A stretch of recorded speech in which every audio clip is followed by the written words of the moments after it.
Hi, it's Steve. Today we'd like to show you how to change the drain hose assembly on your top load washer. It's a really easy repair. Let me show you how we do it. Now before we begin this repair, since we will need to remove the cabinet to access the parts, we'll want to pull the washer slightly forward and we'll need to disconnect the power. So you either pull it far enough forward that you can unplug it, or locate the electrical panel, turn off the appropriate breaker, or remove the appropriate fuses, and then we can start the repair. Now next we'll need to tilt that console back so that we can remove the cabinet. Now your model may have screws that go down through behind an end cap, maybe on the back. If there are no screws visible, typically all we'll need is a thin putty knife. We'll go in from the front, and you'll meet resistance from a spring clip. Just depress that clip. At the same time, rotate up on the front of the console.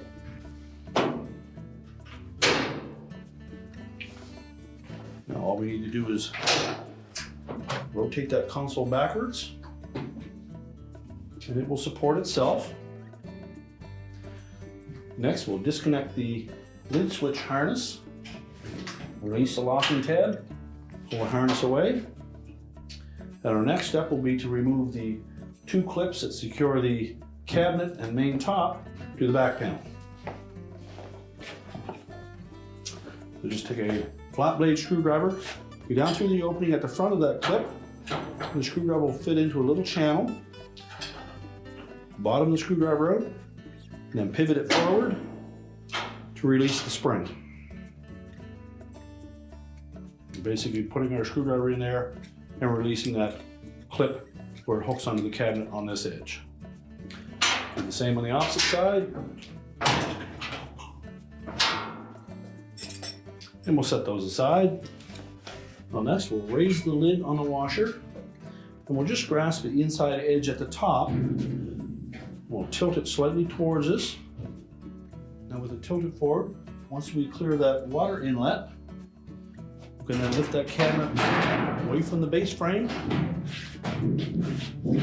and set it aside. Now with the cabinet removed, our next step will be to remove the bracket that supports that drain hose to the back of the cabinet. There's some arrowhead fasteners here that we need to release. Using a pair of pliers, we just squeeze those together.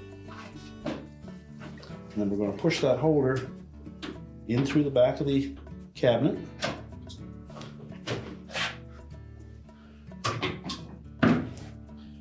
Now there'll probably be some water in that hose, which we'll need something to collect that. But we'll just pivot that bracket away from there and pull it through from the inside. So just carefully pivot that away, pull the hose in through that opening.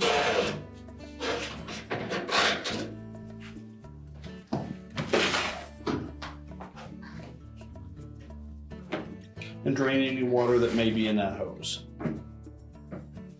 So using a pair of slip joint pliers, we'll compress that spring clamp, just slide it back onto the hose. We'll twist that hose to break it bond to the pump.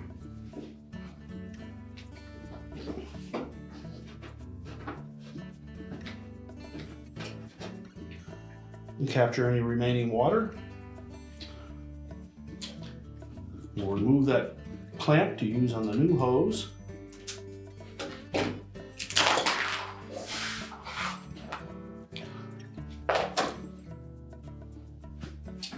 Now last we need to remove the retainer that ties that hose to one of the support legs.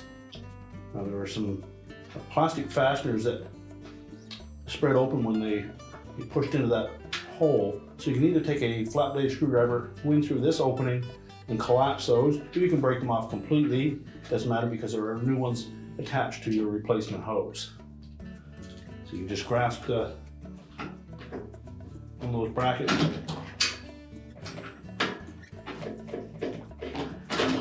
and pull it up through.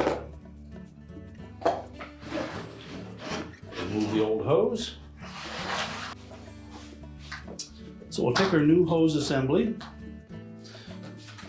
It may be packaged in this manner. Simply need to remove that from the bottom portion of it.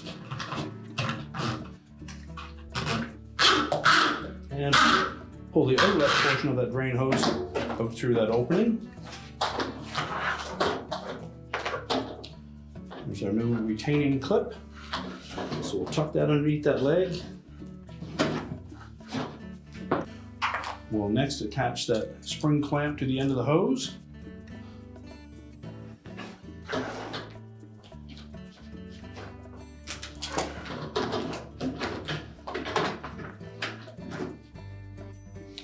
We'll fit that hose fully onto the pump.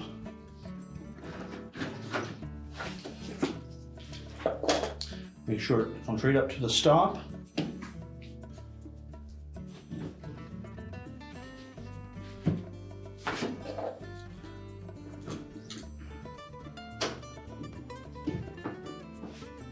Position the clamp fully up onto the pump.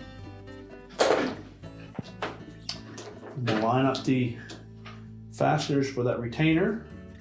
Push those into the hole on the side of that leg.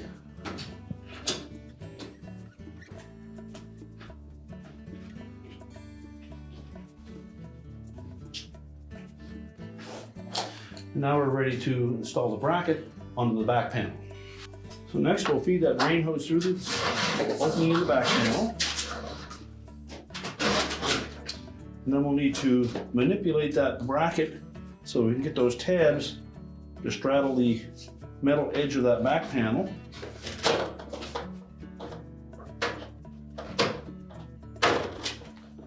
There should be 2 showing on the inside and 3 more out on the back. With that in place, the fasteners on the opposite side of that should line up with the rectangular openings in the back. Simply press those into place. Make sure both top and bottom are securely engaged.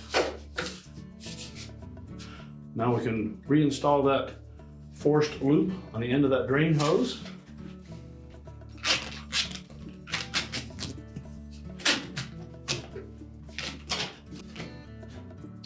And now we're ready to push the washer back into place and we can reinstall the cabinet. Now as we position that cabinet over the base frame, again we want to make sure that that bottom lip at the front of the panel goes in underneath the base frame. And then while looking down through that lid opening, we can see where those 2 hooks are on the base. And line that up top. Tilt the cabinet back. Also make sure that we pull that back panel forward enough that the cabinet will sit down over the fill valve. Then just check the rear corners to make sure that they dropped into place.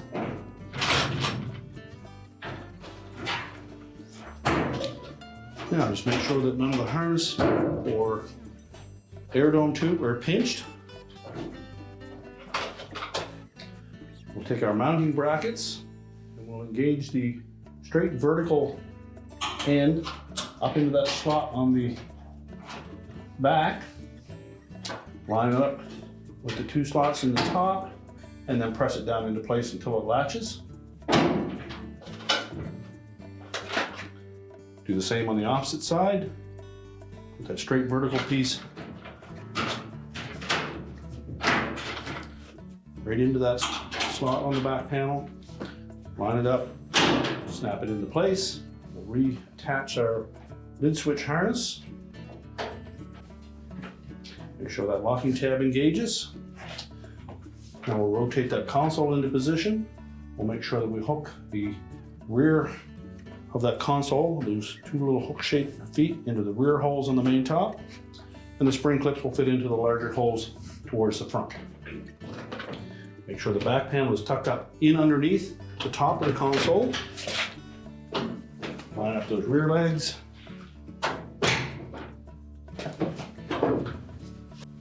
And then press it down into place. Now we're ready to push the washer back into position. We're now ready to push that washer back into place, reconnect the power, and your repair is complete.